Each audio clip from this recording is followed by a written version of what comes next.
You guys are doing well, welcome back. So in this video I'm going to show you that how you can create a shortcut, a folder or file in MacBook. How we can say how you can create make alias of your folder or file in MacBook. So let's start. So first of all, what we have to do, we have to check the folder where we have to select the folder where we want to create a shortcut or where we want to make a alias. So let's start.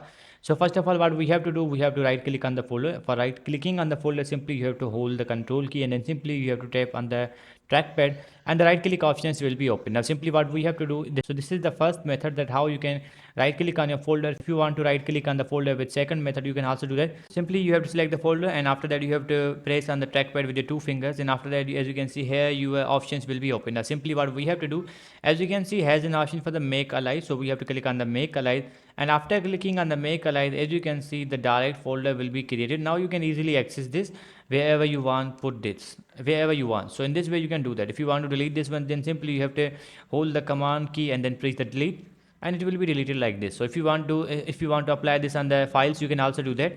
So as you can see, the files are here. Now simply we have to right click on the files, and after right clicking on the files, as you can see, has an option for the make alias, so we need to click on that, and then directly the shortcut will be created. So in this way you can do that. So I hope you guys understand this video, that how you can create a shortcut or how you can make alias in MacBook. So see you guys in the next video.